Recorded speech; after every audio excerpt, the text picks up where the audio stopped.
Good morning, thank you. If you may notice that my neck is slanted to one side, it's from that crash. I'm kidding, I'm fine. But it's great to be here, wonderful to be sharing the stage with such, amazingly talented and inspiring speakers. One of the things that, that's interesting about being a Jamaican bobsledder is this whole idea of a bobsled team from Jamaica, nice and warm. So you may be wondering, and I'm often asked whenever I meet people, who played you in the movie? Are you guys wondering that? Yes? I was a coach. The fat white guy? Yeah, honestly, since then I've gotten a tan, I've gone on a diet, and this is a new me. Seriously, if I had to choose one guy, the characters in the movie are really different from real-life characters, but if I had to choose one, I would say I was Yul Brynner, the bald-headed guy played by Malik Yoba. But that's not because I'm mean, as most people think. But if you might remember that Malik, Yul Brynner, wanted to live in Buckingham Palace. He was a dreamer, and that's who I am. I'm a dreamer as well. The other question I'm often asked is, the way I started out, so how does someone from Jamaica, you grew up in Jamaica, become a bobsledder? Well, are you wondering that? Well, so back in the summer of 1987, and of course I'm using the term summer very loosely here because in Jamaica we have summer all year round. But at the time I was a lieutenant in the Jamaica Defense Force. I'm getting some funny looks. You didn't know that Jamaica had an army? Seriously, why do you think the United States have never even considered invading Jamaica? I mean, those coconuts make really good missiles, so be warned. But I digress. I was a lieutenant in the Army. I was on duty. It was a Friday, late afternoon, and the duty clerk walked in with a big stack of mail. I reached in, pulled out one piece, and it was something called the Force Orders. Essentially a newsletter that spoke to the happenings around the force. So as I'm reading through it, I get to the section on sports, and I read the notice there. I didn't quite understand it. So I read it again. It wasn't making sense. So I read it again. After about the fourth or fifth reading, I realized that Jamaica was about to start a bobsled team. And I thought that had to be the most absurd, ridiculous idea ever conceived by man. So how did this idea come about? Two Americans, George Fitch and William Maloney. They both lived in Jamaica, had business and family connections there. As the story goes, the two were in a local bar in Kingston, imbibing some of the more potent salts we have on the island, and they became involved in one of those profound philosophical conversations that men engage in whenever they meet at a watering hole. Yeah, they were discussing women and sports. We're a bunch of philosophers, I tell you. On this occasion, they were discussing the popular belief in Jamaica that Jamaican women and athletes were the best in the world. Now, here was their dilemma. There was no way for them to test the former without getting in trouble with their wives, so they decided to put the latter to the test. And if you've seen Cool Runnings, you'll remember that Sanka Coffee raced this wooden cart down a winding mountain road. You guys remember that? We actually do that in Jamaica. I've never done it myself because that's utter madness. Believe me, it's crazy. But in a way, it does look like bobsledding, two crazy guys going down a winding mountain road, except for the ice. So George and Will saw that, go, wow, that looks like bobsledding. Then they discovered that a big part of a bobsled race is a start. You need sprinters. And we happen to have more than you do. Or at least they're faster. So they went to the guys on the summer team to try and get them interested in this bobsled idea, and the response was, Bob, who? Man, we live in Jamaica. The only Bob we know is Bob Marley, and he's dead. No, thank you. So they came to the Army. That's when I saw the notice. My colonel suggested that I tried out for the team, and I did. So that begs the next question, doesn't it? How does one select a bobsled team in Jamaica? Surprisingly, the same way all the other teams select their members. And it's very similar to the NFL combine. So you had to run 30, 60, 100, 300 meters, throw a shot put from between your legs, do 5 standing consecutive broad jumps, a standing high jump, power clean some weights, and push a makeshift sled. All of which is to test your speed and explosiveness, because that's what you need at the start. Very difficult test, especially for me, because Jamaica is filled with sprinters, and I'm not one of them. I'm a middle distance runner. I wasn't fast enough to win a 100-meter race, and I discovered the middle distances.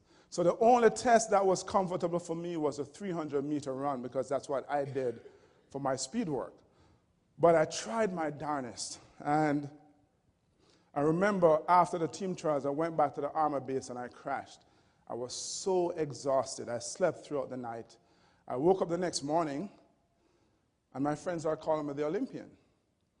Apparently, as I slept the night away, on the sports news, they announced that Jamaica had a bobsled team, and I was one of the members selected.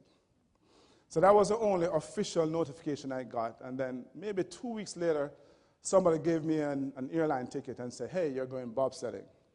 I turned up at the airport and saw 3 other guys who I recognized from the team trials. 2 were Army, 1 civilian. We made the trip to Lake Placid, New York for the long weekend. By the way, this is September 1987. The Olympics are February 1988. So we get to Lake Placid, New York, and we met our coach, and he says, gentlemen, this is a bobsled. And I tell you, it's this crude piece of fiberglass bolted on a metal frame with screws jutting all over the place. It's not comfortable. And then we go and we see a bobsled track for the first time. And it's intimidating? Well, scary would be a more accurate word. So while there, we went to a local ice rink. The U.S. team was there practicing their starts. Now, mind you, this is the first time any of us is seeing more ice than you can fit in a tall glass of lemonade, right? So we go there to join the U.S. team in their practice session, and we decide that we're going to beat them. So we strolled on the ice, and do I have to tell you that we didn't beat them?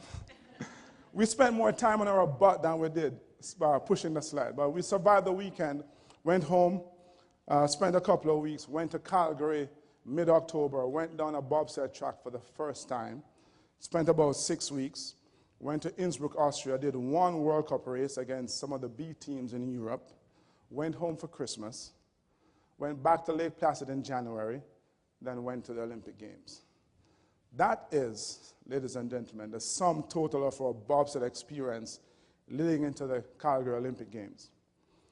So we get there, and we did the 2-man event. Don't remember what we finished, but what I do remember is the second week of the Olympic Games. It's a 4-man event, and we go, well, we're here. We should do the 4-man so we can all win a medal. So we enter the 4-man event. It gets more interesting. Chris Stokes, who wasn't even on the team at the start of the Olympics, he had come to watch his brother race. He was a sprinter on a scholarship here in the States. We go, Chris, you're a sprinter, right? Well, come on. So we recruited him, and in 3 days, we taught him everything we knew about bobsledding, about pushing a sled. At the end of the week, 7th fastest start time. Spectacular, right? And then we crashed spectacularly as well. So I've taken away many life lessons from this experience back in 1988, but time doesn't allow me to jump into them. So, of course, if you purchase a copy of my book, my latest book, Keep on Pushing, Hot Lessons from Cool Runnings, or when you invite me back to speak to your organization, we will talk more about some of those lessons. But let me say this. You must always follow your dreams. You must always follow your dreams. And it doesn't matter how impossible they might seem, pursue them. Each of us has the ability to become that which we aspire to be. If you can dream it, you can be it. And I don't mean to say that in a cavalier way.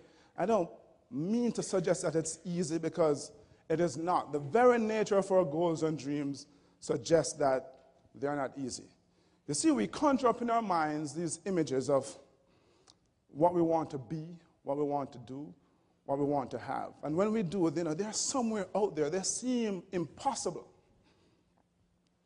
And then we somehow muster the courage to launch, to go after them, to push ourselves after them. And as we do that, they no longer seem so impossible. They seem incredibly difficult. But as we keep on pushing, we wake up one morning and it's done. It's mission accomplished. Fait accompli. Do you know what that does for your confidence? Do you know what that does for your faith in your ability to achieve?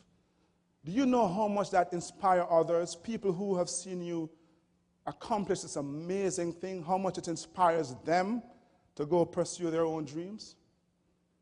It's amazing, simply amazing. So this morning I want to challenge you. I want to encourage you. I want to exhort you. Don't be intimidated by the obstacles you see in the distance. Launch. Pursue your goals.